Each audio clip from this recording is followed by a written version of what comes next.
Welcome back for our video on chapter 5.1. We are moving into a new chapter over angles and their measures. And we're going to learn about trigonometric functions in this whole chapter here.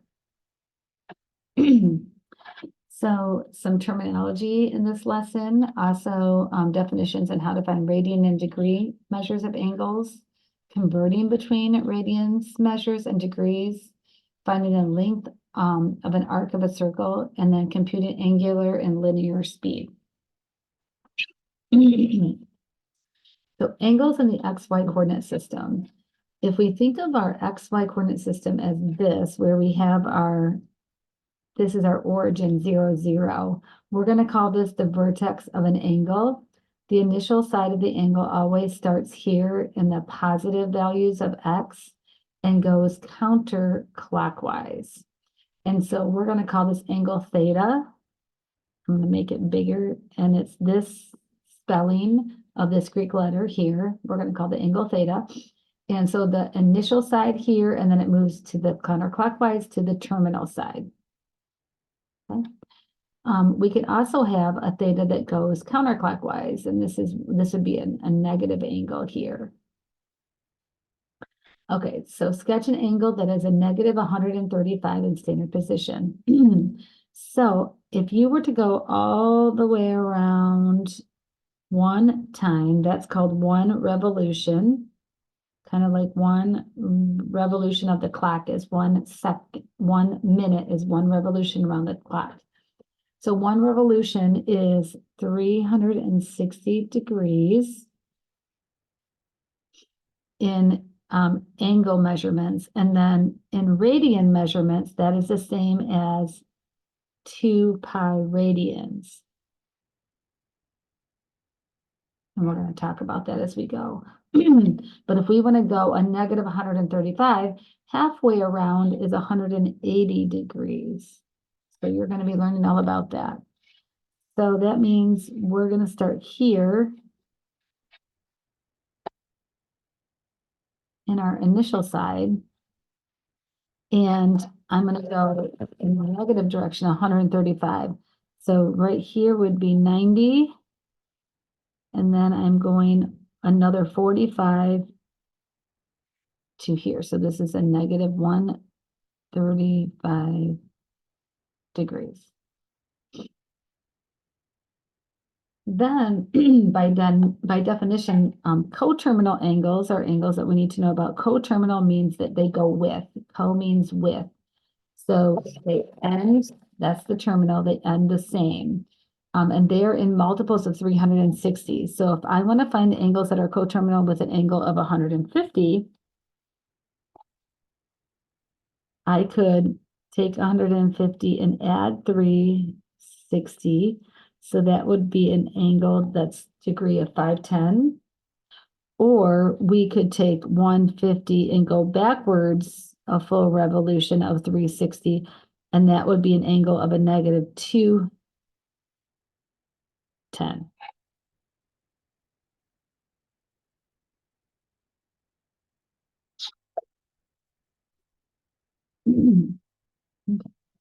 Okay. A few more definitions. These are all screenshots that I pasted into your notes here for you. So an acute angle is an angle that is between 0 and 90 degrees. Those take place in the first quadrant here. An obtuse angle is an angle that's greater than 90, but it's still less than 180. And that would take place in the second quadrant. And then the definition of a right angle is an angle that is 90 degrees, and a straight angle is an angle of 180 degrees. So by definition, we would say that two acute angles are called complementary if they add to make 90 degrees, and two positive angles are called supplementary if they add to make 180. So in example 3 here, let's find the complement and the supplement of an angle of 72. So the complement angle is going to be taken by taking 90 degrees and subtracting 72, and that means that angle must be, I'm going to note that angle with this sign here for angle. An angle of 18 degrees would be the complement angle because they add to make 90. And then the supplement angle would be taking 180 and subtracting 72 and finding out that that angle is 108 degrees. So complements and supplements. So we want to learn about two measures on this circle. One is called a radian and one is called a degree. So an angle of 1 radian is an angle in standard position that is generated in the counterclockwise direction and cuts off an arc length of 1 on the unit circle. And so an arc length of 1, this is an arc length right here. And it all depends on the radius. So that means that the radius of the circle has to be 1 for this to be true. And so for every 1 radian, there are 57.296 degrees in every 1 radian, because we know that 1 revolution is 360 degrees, and that equals 2 pi, so degrees versus radians. And then if you divide those by 2, that means 180 degrees is equal to 1 pi. And if you divide those where pi is approximately 3.14, then it comes out to be 57.296 degrees is 1 radian. So if we want to be able to convert, which we're going to do a lot in this class, converting from degrees to radians, we're going to multiply by pi over 180 to get rid of degrees and go to radians. And if we want to exchange from radians to degrees, we're going to multiply by 180 divided by pi. So let's do some practice with that. Example 4 is asking us to convert each angle from degrees to radians. So we're going to multiply by pi over 180. So this becomes 210 pi over 180. And if I divide both of those by 3, I'll have 70 pi over 60. And then divide by 10, we get 7 pi over 6 radians.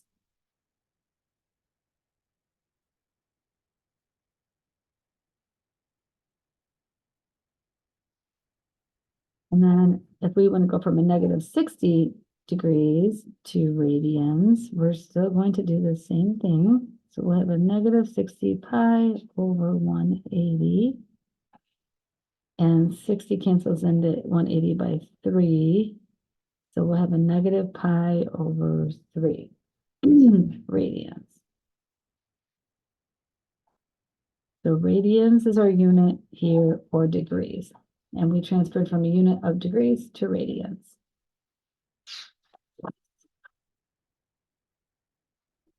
Table 5 is asking us to convert each angle from radians to degrees.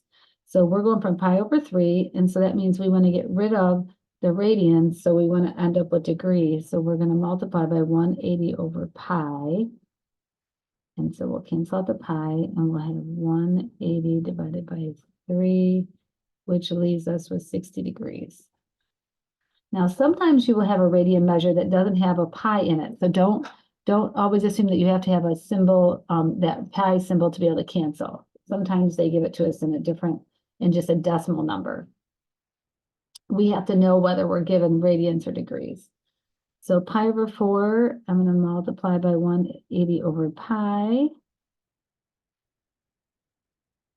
And this comes out to be an angle of degree 45.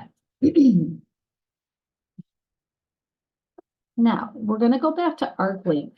So if the arc length is directly dependent on the radius of your circle, and we mentioned earlier that when we have a radius of 1, we have a radian of 1, an arc length of 1.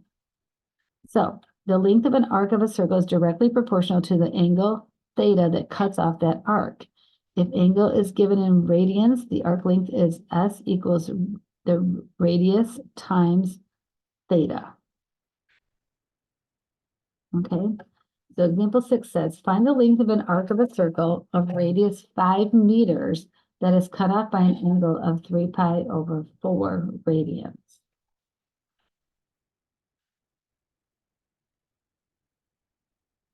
So the radius is 5 meters, okay? So we'll say that it goes over here and over here.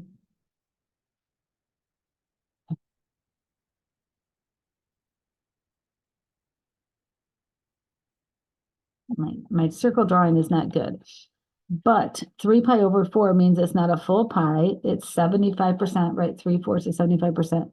So it's over here.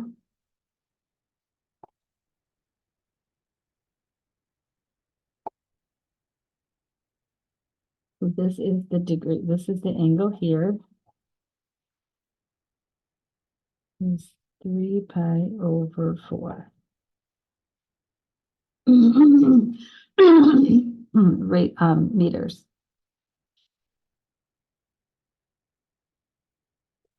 So the arc length S is equal to the radius times theta in radians, and our radius is 5 times, and that's meters.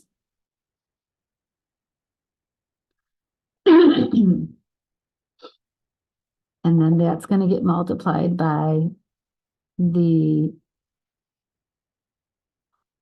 3 pi over 4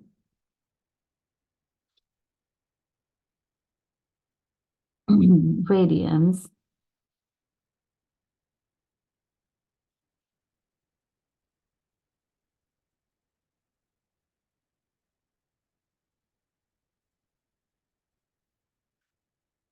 And so we will find that calculation.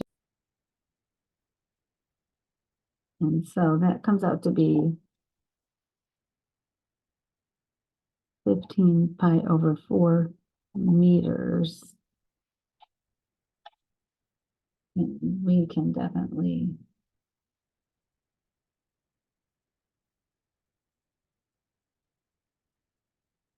take 15 and then go down here and hit pi and divide by 4, and it will give us a very accurate. So it's about 11.78 meters.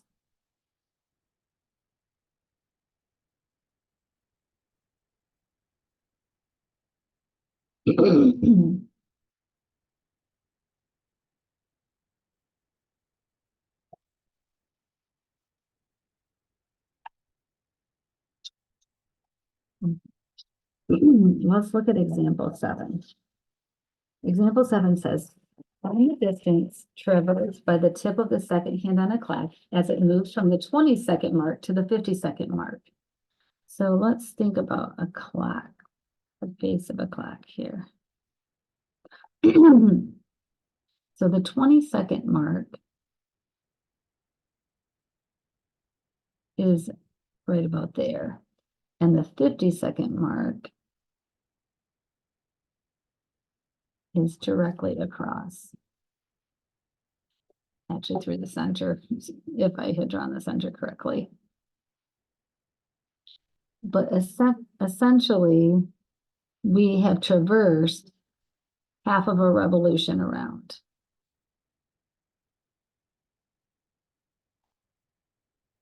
So 1/2 revolution. Okay. And we want to know the distance. So we're looking for the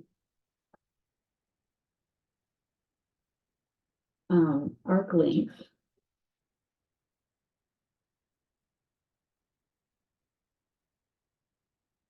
Is what we're looking, this distance here. So half of a revolution is equal to, if we know that a revolution is equal to 2 pi, one revolution is equal to 2 pi over, so REV for revolution is, we change that in, unit exchange from 2 pi in radians over 1 revolution because they're equivalent, 2 pi and 1 revolution. So our revolutions cancel and we're ended up with, our 2's cancel and we're ended up with just pi radians. That's our arc length.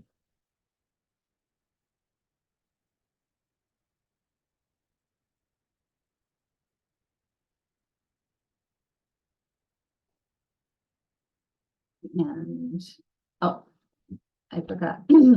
We have to take into account that our the second hand is 5 inches long. It's on your notes, but I forgot to type it on my notes. So we have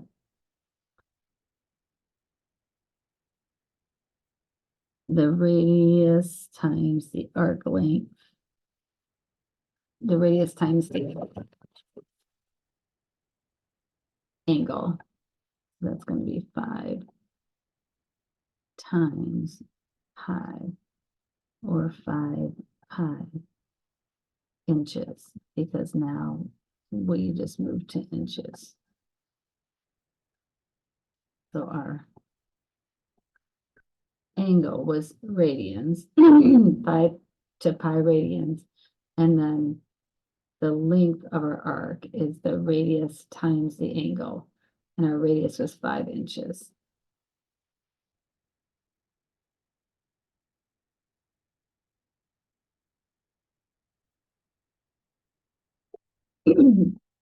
So we are going to learn about linear speed and angular speed. Angular speed is how fast the let's say the clock is moving around, right? We know that it moves around at 60 seconds per minute, right? And 60 minutes per hour, that's how fast it moves around. But then we also have linear speed, how fast something travels in a straight line. And so circular motion is our angular speed. And so the angular speed is this symbol here. It's like kind of a curly W. It's called an omega. And it is calculated by taking theta, the angle in radians, divided by time.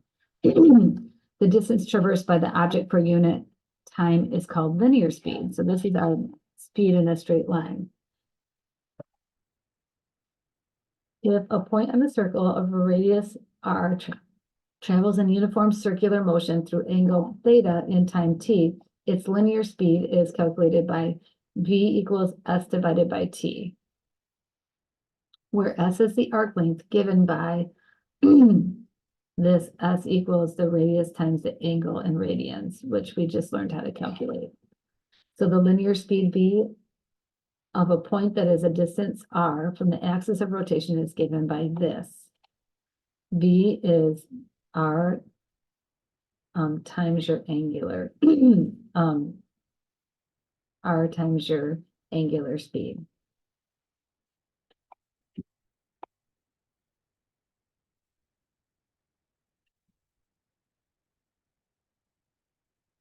Okay, well, let's put some of this into action here.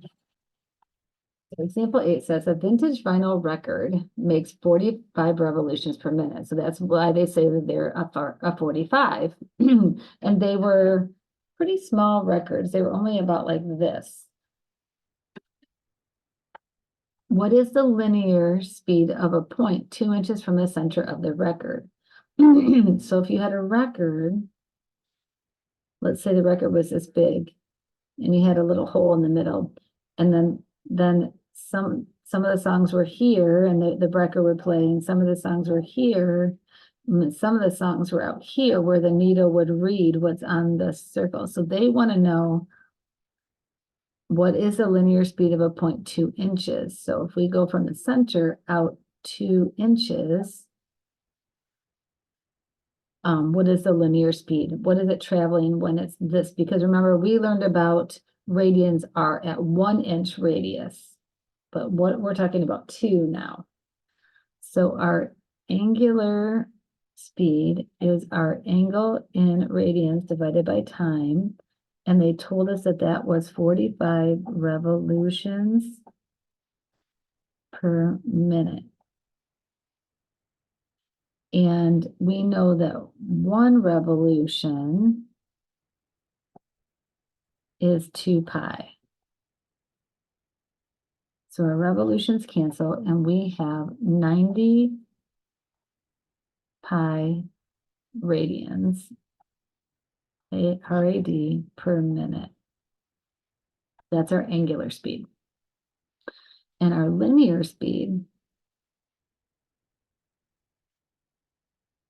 is equal to, V is equal to the radius times the angular speed. So let's just write angular speed up here. Okay, so that is equal to 2 because our radius is 2 and our angular speed is 90 pi. So we are traveling at a linear speed of 180 pi inches per minute.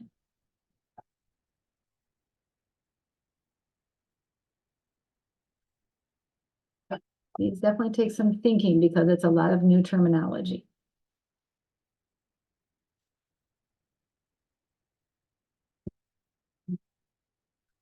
Okay, example 9. In a bicycle race, one of the bicyclists travels at a speed of 35 kilometers per hour. If the diameter of the bicycle is 0.66 meters, find the angular speed of the wheel in 2 different forms, one in radians per hour and then revolutions per hour. So we want angular speed on both of them, but one is in radians and one is in revolutions. First of all, we have to know that we're traveling 35 kilometers per hour. So one thing I notice is they're giving us kilometers here, but they're giving us meters here. So I'm going to put this kilometers into meters.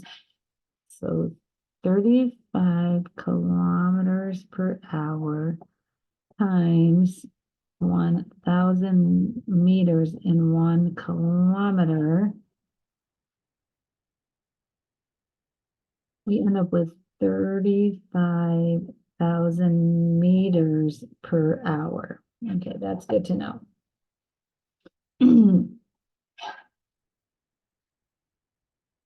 And my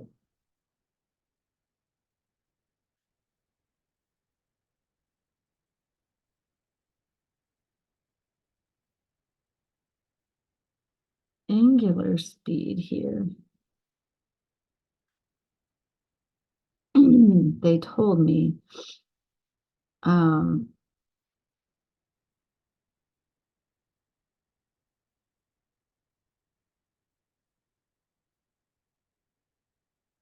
is the 35,000 miles, sorry, 35,000 meters per hour. And that's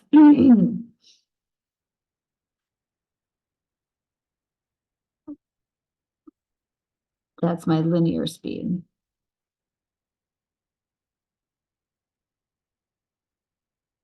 V. And that's equal to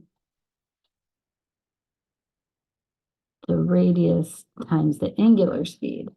And we know the radius is half of this diameter. So the diameter is equal to 0.6. So the radius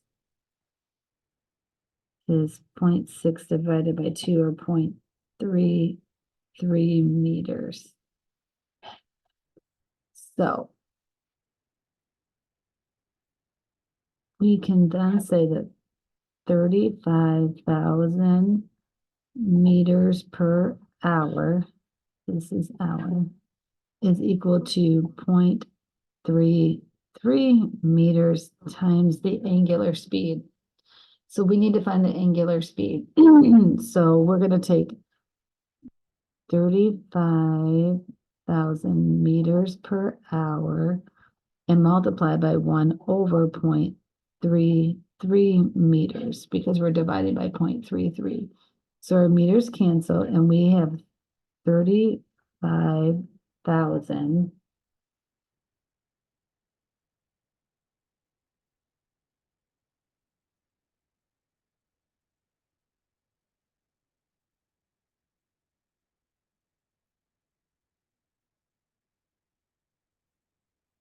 in our. Oops, I bumped a button there.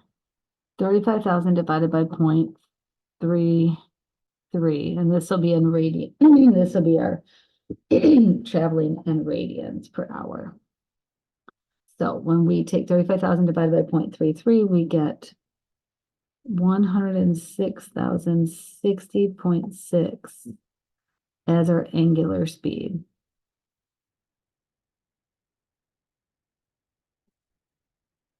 Radians per hour. Then, if we want to get revolutions per hour, we're going to do our angular speed. So 106,060.6 radians per 1 hour. And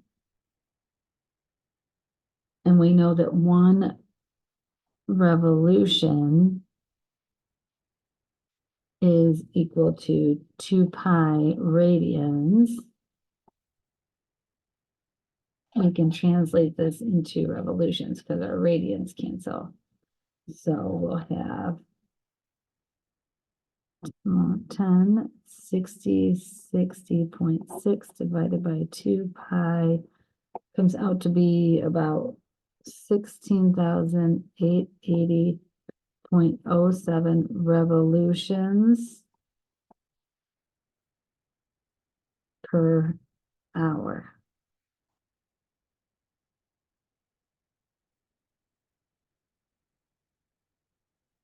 So for a bicyclist to travel 35 kilometers per hour, that is really fast. So catch me back for the next lesson for 5.2.